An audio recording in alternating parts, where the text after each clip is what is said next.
Thank you Jesus, thank you Jesus, thank you. स्तुति हो पिता, स्तुति हो पिता, महिमा हो प्रभु, महिमा हो प्रभु, गौरव हो प्रभु, गौरव हो प्रभु। नाउ आज का जो टॉपिक है, आज का जो विषय है, आप सभी को पहले प्रभु यीशु मसीह के नाम में, महान नाम में मैं आप सभी को स्वागत करता हूं इस टॉपिक पे, इस वीडियो पे। आज का जो विषय है मत्ती 7:7, मैथ्यू 7:7।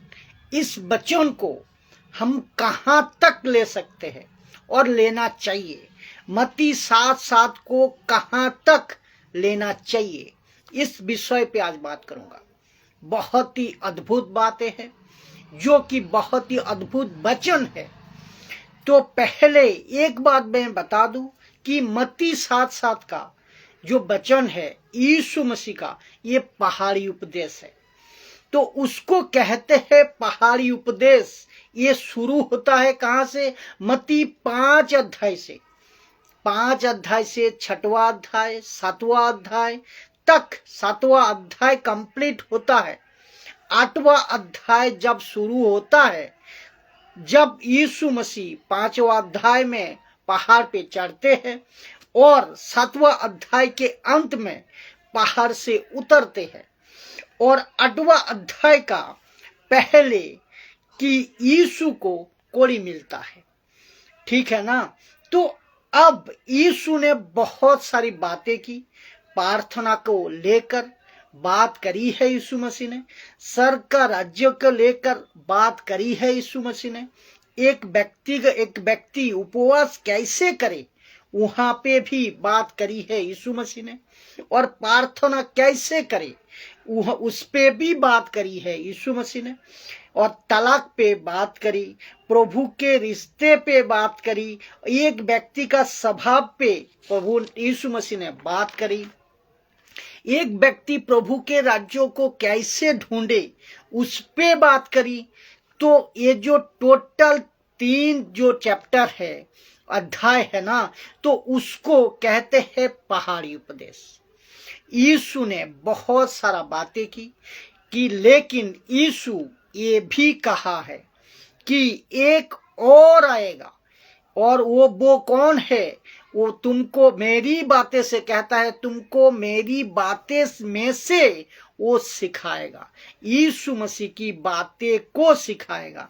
तो यीशु मसीह की बातें को कौन सिखाएगा? पवित्र आत्मा, सहायक, और एक आएगा जो कि यीशु मसीह की बातें से सिखाएगा। ये बात यीशु मसीह ने कहा, और जो कि आ चुका है, जो कि अभी है, वही पवित्र आत्मा जी हम सब का अंदर है, और बातें, यीशु की बातें को हम आप तक पहुंचा पा रहा हूं, आप दूसरे तक पहुंचा पा रहे हैं। ये सहायक का रूप में काम कर रहा है। कौन? पवित्र आत्मा। तो यीशु मसीह की बातें को सिखा रहा है। मैं क्या सिखा रहा हूं? यीशु मसीह की बातें को सिखा रहा हूं। तो मत्ती 7:7 के लेकर प्रश्न उठता है। कहते हैं कि इसको लेकर बहुत सारी सेवक ने, पास्टर ने, अलग अलग तरीके से लोग इसको उठाकर देखो क्या लिखा है, कह रहा है देखो क्या लिखा है मत्ती 7:7 में। मैंने पढ़ने जा रहा हूं इसको। तो मांगो, लिखा है मांगो तो तुम्हें दिया जाएगा, ढूंढो तो तुम पाओगे, और खटखटाओ तो तुम्हारे लिए खोला जाएगा। तो मत्ती 7:8 लिखा है, क्या लिखा है? क्योंकि जो मांगता है उसे मिलता है, और जो ढूंढता है वो पाता है, जो खटखटाता है उसके लिए खोला जाता है, खोला जाएगा। तो इस वचन को लेकर लोगों ने अलग अलग तरीके से सिखाते हैं। और तो अभी एक इंपॉर्टेंट लाइन आ रहा है, ये बात को आपको समझना होगा, ध्यान से सुनिएगा। लिखा है कि मांगो लेकिन मांगे, लेकिन क्या मांगे? मांगो लेकिन क्या मांगे? प्रश्न उठता है, लिखा है ढूंढो, तो ये तीन चीज को देखना है, मांगो, ढूंढो और खटखटाओ। तो मांगे तो क्या मांगे, ढूंढो तो क्या ढूंढे, तीसरा है खटखटाओ तो क्या खटखटाए, ये प्रश्न आता है।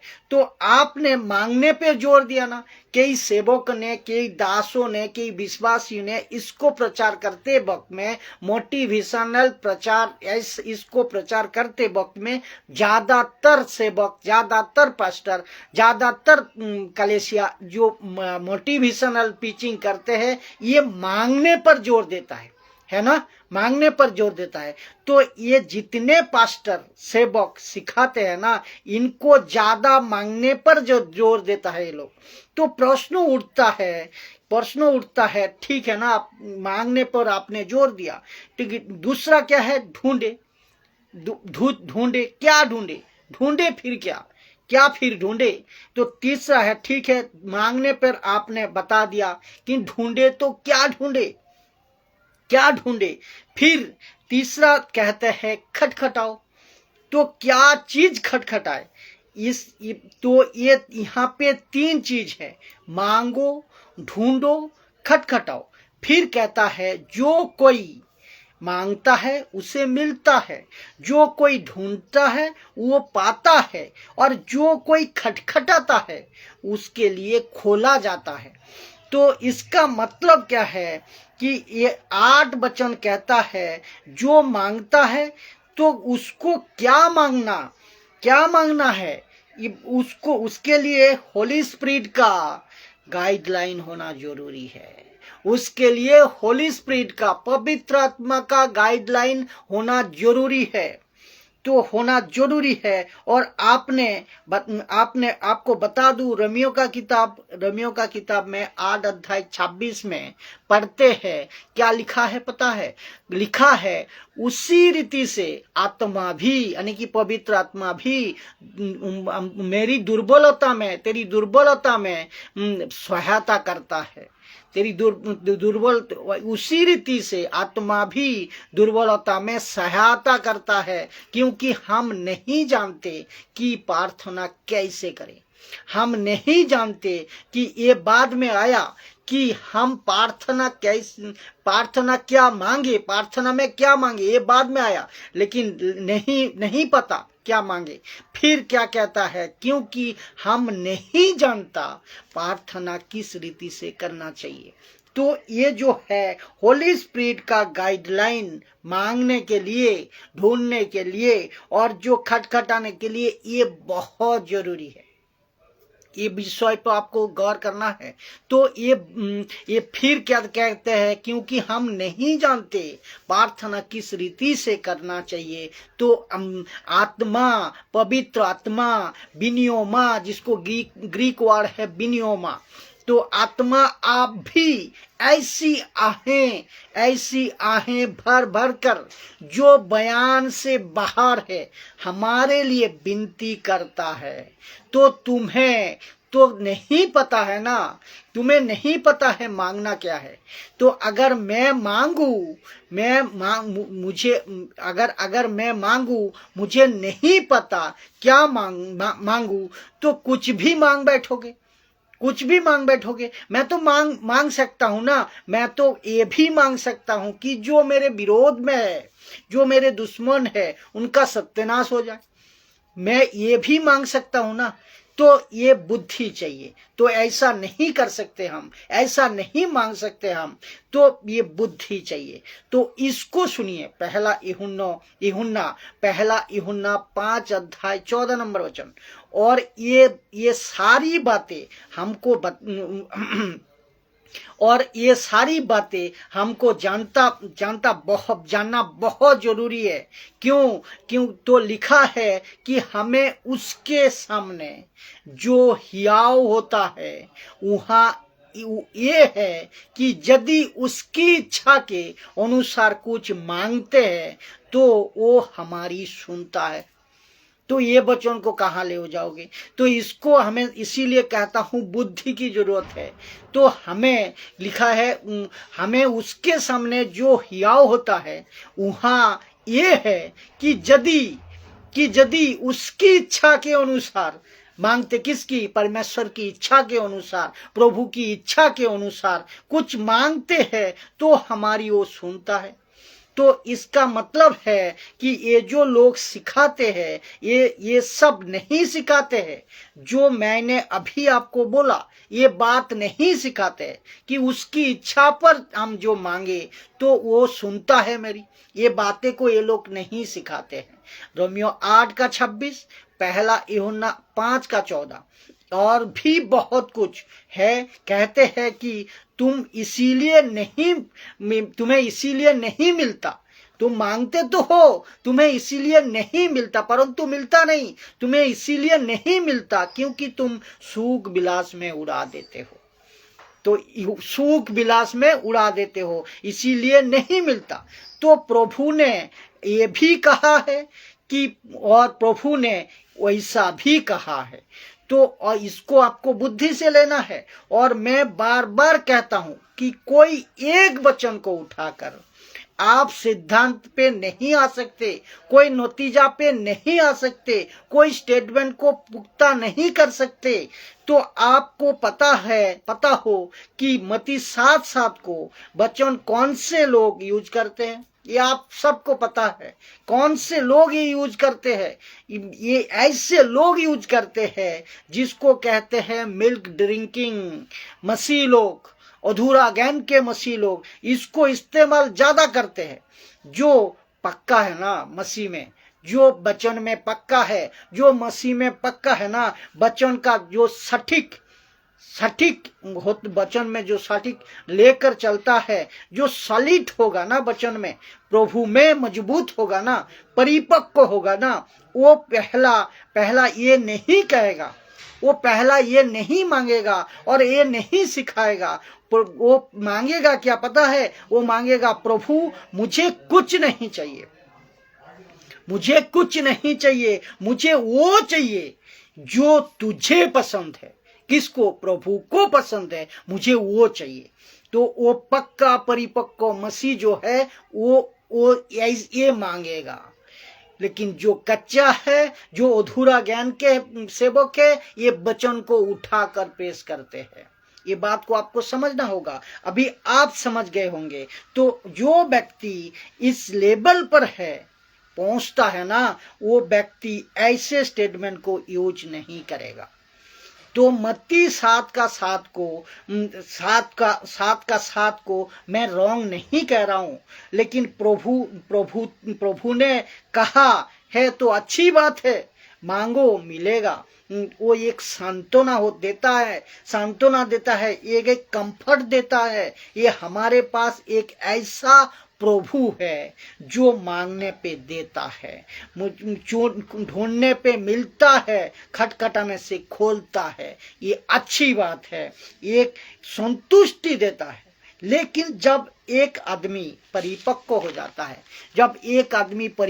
जाता है प्रभु में, और वो यही तो पौलुस ने कहा कि 1 कुरिन्थियों 13 7 से लेकर 8 तक अगर पढ़ोगे आप, वो कहता है जब मैं बच्चा था तो क्या कहता है, बच्चों की बातें करता था, बच्चों जैसा मैं सोचता था, बच्चों जैसा मेरी सोच थी, बच्चों जैसा मन था। और लेकिन अब मैं सियाना हो गया हूँ, हैव बिकम मैच्योर, अब मैं सियाना हो गया हूँ, ऐसा कहता है वो। तो ये लेबल आना चाहिए, देखिए सुनिए, बाइबल में ना बहुत सारा वचन है, मत्ती से लेकर प्रकाशित वाक्य तक। आपको तय करना है कि आपको क्या उठाना है और क्या सीखना है, क्या सिखाना है। तो आप जिस लेवल पर परिपक्व होंगे वचन का साथ, उसी तरह आपका स्टेटमेंट भी बनेगा। तो 2 तीमुथियो 2:15 लिखा है, जो सत्यों को वचन को, यहाँ क्या लिखा है देखिए, जो सत्यों के वचन को ठीक रीति से काम में लाता हो, तो हमको क्या करना चाहिए, हम सभी मसीहों को क्या करना चाहिए कि कहा है कि पौलुस ने कहता है कि वचन पढ़ो, लेकिन आपको उसको कैसे हैंडल करना है, उसको कैसे डिवाइड करना है, ये सीखना पड़ेगा, ये सीखना पड़ेगा। अगर हम वो नहीं सीखे तो सब गड़बड़ हो जाएगा। तो वचन को ठीक रीति से लाना और काम में लाना, ये सबसे बड़ी बात है। तो गलतियों का किताब 6:9 ये क्या कहता है, देखिए हम भले काम करने में साहस ना छोड़े, हियाव ढीला ना हो, हम भले काम करने में साहस ना छोड़े, क्योंकि यदि हम ढीले ना हो तो ठीक समय पे कटनी कटेगी। आप लोग सोच रहे होंगे कि मैंने ये वचन को क्यों पढ़वाया। ध्यान देना, मसीहत को शुरू हुए आज तक 2025 साल बीत गए हैं। आप सब जानते हैं, आज का प्रेजेंट डेट लेकर 2025 बीत गए हैं। लेकिन जो मिशन प्रभु ने दिया, जो मिशन प्रभु ने हमको दिया था, उनको दिया था चेलों को 120 को 3000 को, और उसके बाद देकर उसको देकर इन लोगों को देकर 2025 साल हो गए हैं।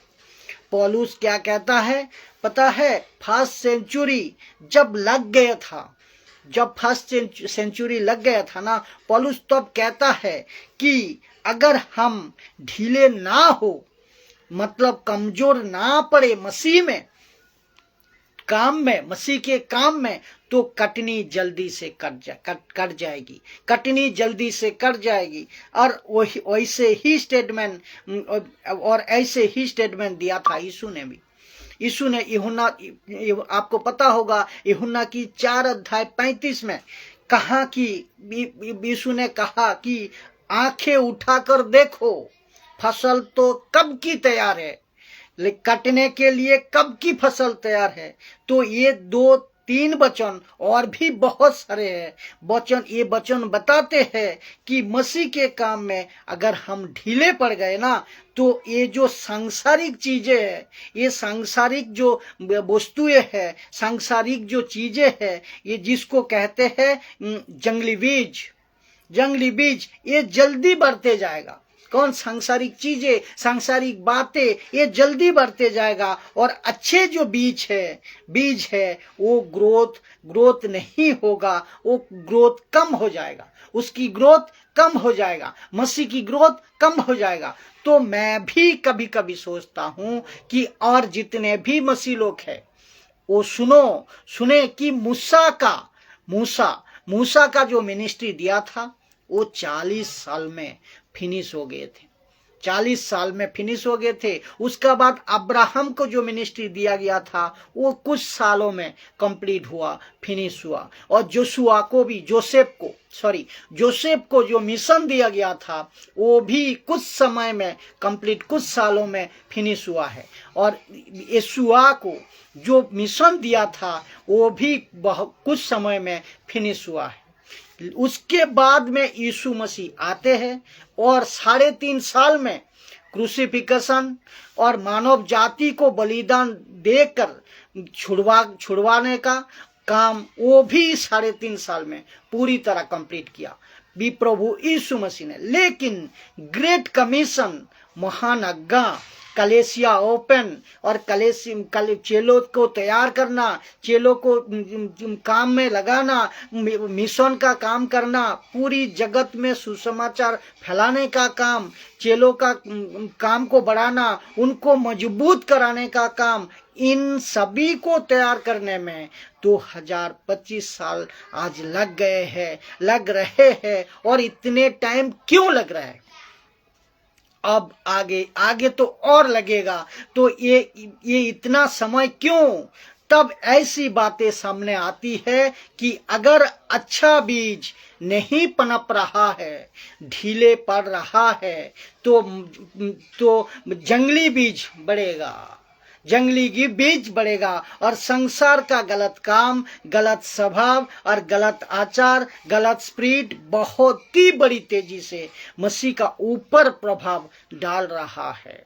और इसका मतलब है शैतान का काम, संसार का काम, इनका काम बढ़ रहा है और मसीह का काम ढीले होगा। यानी कि जिस मकसद के लिए मसीहों का उद्धार हुआ है, उस मसीहों का काम में फोकस नहीं कर रहे हैं और सांसारिक चीजों पे फोकस कर रहे हैं। जो आज है कल नहीं रहेगी, ये आपको समझना होगा।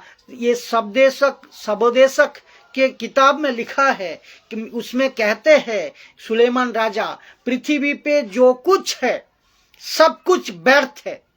पृथ्वी पे जो कुछ है, इस प्लेनेट पे जो कुछ भी है, ये सब कुछ व्यर्थ है। संसार में जो कुछ है वो सब कुछ व्यर्थ है। तो ये इसका परिणाम क्या है? ये इसका परिणाम है। और जितने भी दर्शक देख रहे हैं जो खरी शिक्षा के दीवाने हैं, तो खरी शिक्षा के ये मिशन है, इस पे फोकस करना है। यीशु का वचनों पे फोकस करना, यीशु की काम में फोकस करना, यीशु की वचनों को फैलाना, सही शिक्षा का साथ चार कलीसिया को बनाना, सही शिक्षा का साथ चेलों को तैयार करना, मसीह की देहों को मजबूत करना, ये काम है, ये मिशन है। और उस विचारधारा पे और उस मिशन पे हमारा यही फोकस होना चाहिए। और फोकस है ये कि अच्छा बीज की, जो कि अच्छा बीज की कि अच्छा बीज जल्दी परिपक्व हो जाए, अच्छा बीज जल्दी मजबूत हो जाए और मसीह का काम में ढीला ना होना, लोगों को तैयार करना, मसीह की देहों को तैयार करना, ताकि वे परमेश्वर के लिए फोकस करो और ना कि सांसारिक और भौतिक चीजों पे। तो मत्ती 7:7 को ये परिपक्वता साथ एक सच्चा मसीह होने का नाते, एक सच्चा परिपक्व मसीह जीवन जीने का नाते ये वचन को इस तरह लेना चाहिए, मैं समझता हूं। बाकी आप पढ़ते हैं वचन को, आप समझते हैं वचन को, आप किस तरह लेते हो, किस तरह कलीसिया को सिखाते हो, वो आप जाने। लेकिन एक परिपक्व मसीह होने का नाते ये वचन को इस तरह लेना चाहिए। मत्ती 7:7 को आशा करता हूं इस कॉन्सेप्ट को आप समझे होंगे। और इस वीडियो को अच्छा लगे तो पूरी यूट्यूब में, फेसबुक में, इंस्टाग्राम में, तीनों प्लेटफॉर्म में आप लोग शेयर करें, ताकि मसीह की देह सही वचनों का साथ, सही खुराक, मजबूत आत्मिक खुराक का साथ बढ़े और प्रभु की राज्य आगे बढ़े। यही मकसद है प्रचार करने का, यही मकसद है एक सेवक की, मैं समझता हूं। जय मसीह की।